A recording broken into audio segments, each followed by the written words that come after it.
Cheer up, Charlie. Your mama's just on the back porch. Cheer up, Charlie. We're back home. Got sick. My wife was sick on like day 2, maybe, or 1. Day 1 is when we got to Oregon, Mount Hood area, Hood River area, actually.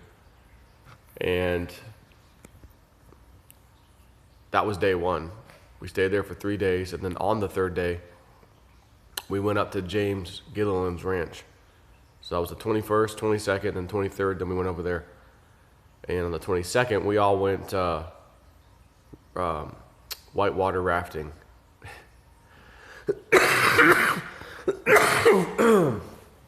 So my wife's already getting sick. I got a sore throat. Before we even get to James Gilliland Ranch, ECETI Ranch. But we all felt fine whitewater rafting anyways. It was freaking awesome. Me, my wife, Jean-Claude, his wife Sarah, and then we had Dave. You guys remember Dave from the Money Changers event in Sarasota? That Dave? What, did you just get in the thing? Pool? I took Charlie for a walk, so it was hot, and that water is nowhere near as cold as that. She always complains how cold our pool is. You know, it's too cold. I'm not getting in there. You know, that's the jacuzzi's on. So we get up to the ECETI Ranch and the whitewater thing. You know, we're in full body suits and everything. They give you all that stuff. This is separate from James's place. But it was cold. This is what I'm trying to tell you. Full body suit or not. 30-something degree water. But it was so fun. We had an absolute blast, all of us. It was great. So then the next day, we ended up going back to James's, not back to, but we went to James's place, James Gilliland, the ECETI Ranch near Trout Lake, Washington. And I think that's Mount Adams right there. Talk about an absolutely majestic view. And so that's day 3 basically, which is Wednesday. And we're there from basically Wednesday, Thursday, Friday, Saturday, Sunday, and then Monday morning. Then we all got our flights and headed back home. Today's actually Tuesday. We got in last night like at 1 o'clock, 1:30 actually. Plane was a little bit late from leaving from Atlanta, Georgia. It was a 1 layover. And only took us like an hour to fly here, but it was a half hour behind, so a little bit later. But man, I've got some video footage that I've taken of some things. I'm pretty certain what is a UFO. And I set my camera to slow-mo mode, which for this camera you're looking at, which is what I was using, this phone, was I think 120 frames a second, because it's like 4 times slower. Yeah, so that'd be 120 frames a second. You don't get to see a shape, I'm going to tell you that now. You don't get to definitively see, a saucer-looking craft. But when you see how fast this thing goes by, with no noise, and not that it matters, but in slow motion mode, you don't get to record audio anyways. Your phone won't let you. But I was standing there, and I know what I heard and didn't hear. There was absolutely no noise. It's peaceful and quiet out there. There's no busy traffic. There's nothing. It's out in the middle of nowhere. We also hiked up the mountain, not to the top. Matter of fact, just to where it started snowing. The snow was. Me, Evelyn, Jean-Claude, his wife, Dave, and another guy we met there that they knew. I can't think of his name now. What was the guy's name, Evelyn? What? The guy with the big crystal that went up the mountain with us? Reagan? Reagan. Yeah, Reagan. Why can't I think of his name? And it was great, And I have no business hiking a mountain with a messed up foot, but I was not passing that up.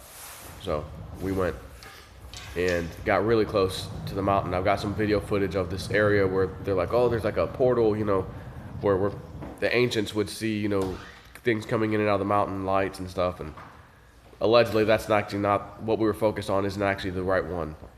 But who knows? I was just filming some stuff. And I had to use binoculars with my camera to zoom in, where we were by the mountain. But we were close. I mean, we were only a few miles away at that point. So, Charlie, she's just upstairs. Why are you getting all emotional, son? She just went upstairs. So orbs footage. My wife sitting there with this one portal, what we call portal area on his property, and we did a time experiment with 3 mechanical old school stopwatches.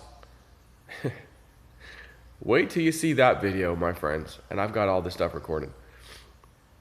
That was interesting. And then I'm like, there's energy like rainbows where you're standing, Evelyn, that are showing up in the picture.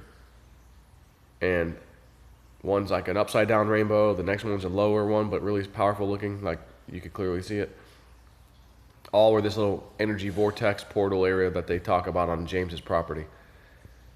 And it was just it was neat. And when I got there, as we were approaching, maybe a mile or possibly 2 miles away, I don't know if it was that far, I can start feeling pressure in my head.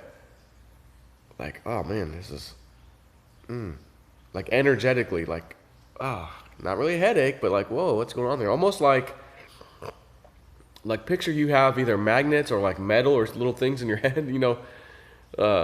and then someone grabbed, you never knew this before, but someone ended up putting a magnet close to your head, and you're like, ooh, whoa, whoa, whoa, whoa. You're feeling all this like, woo. And I'm like, wow. So we get up to the gate, and we open the gate, and I'm like, whoa, I'm starting to feel nauseous, and this whole feeling that was in my head is like going down my body too. I'm like, oh man, what the hell's going on? Above my left temple here, like right here was a really powerful. I'm like, damn. And they're like, yeah, you looked a little wobbly there, Joe, getting back in the car. I'm like, oh, snap. So we pull up, we park where the parking area is, and I'm like, man, I'm feeling kind of nauseous. I'm like, oh man, I'm thinking I'm supposed to be here for almost a week. 5 days from now, I'm like, oh my God, I can't operate like this. It's not going to be good. And then it started going away, and then I didn't feel nauseous anymore. I step out of the car. I'm like, oh, okay, but I still had that sensation in my head to an extent of this like powerful energy, and this is the property. And so my wife's sick, she's sore throat and all this stuff, coughing, and we're obviously together in the same bed and everything else. So then by Friday, so we're there Wednesday, Thursday, by Friday, my throat, we did the mountain thing. I think that was Friday.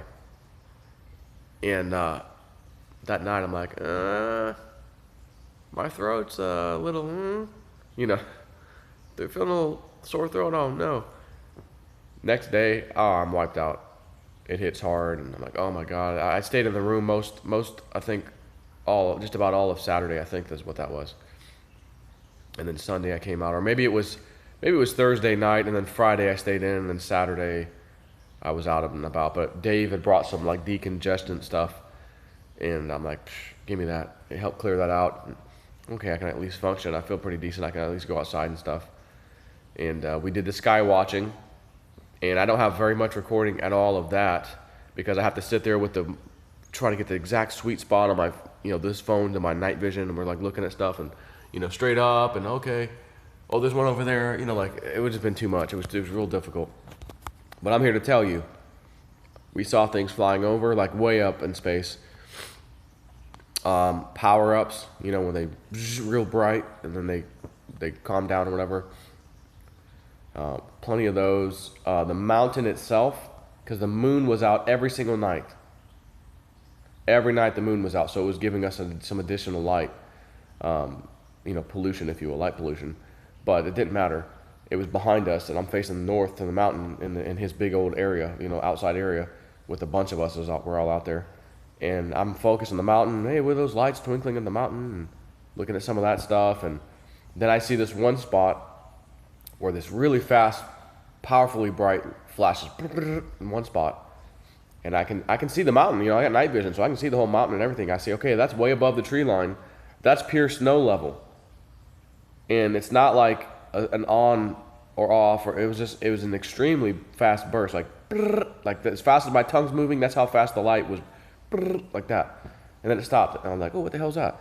So I'm watching it, and then and I'm trying to give you a distance. I really couldn't give you an honest distance. Maybe a mile up and to the right. Then it's over there. And I'm like telling Jean-Claude, because we all got our night vision. Look at the mountain, look at the mountain. He's like, oh yeah, I saw it. And then that was it. And I'm like, I'm going to keep looking. I'm going to keep looking. So I'm looking. And then finally, it's back again. Oh, look, same spot, you know. And Evelyn's like, let me see. So I give her my goggles. She looks at it a little bit. So, yeah, got some interesting footage is all I'm going to tell you. My wife's neck, remember her neck problem she had a year ago? My mom read her and said, I see it lasting about a year. Wait till I tell you what happened with her neck and how it all went down. I have it recorded already. I recorded video, but I just didn't have the opportunity to upload while I was out. Like, terrible upload internet where we were at. Lucky enough that we got download, speed to at least browse the internet, send a couple emails out. No chance of uploading. It was just way too slow. So, not to mention, I planned on waiting till I got back anyways. So yes, been looking at the crypto market and everything else. I'm not, not bothered by that at all. I know we're in June. I think things are fixing to get good with that. But wait till you see some of the stuff that I'm going to present you. Take care.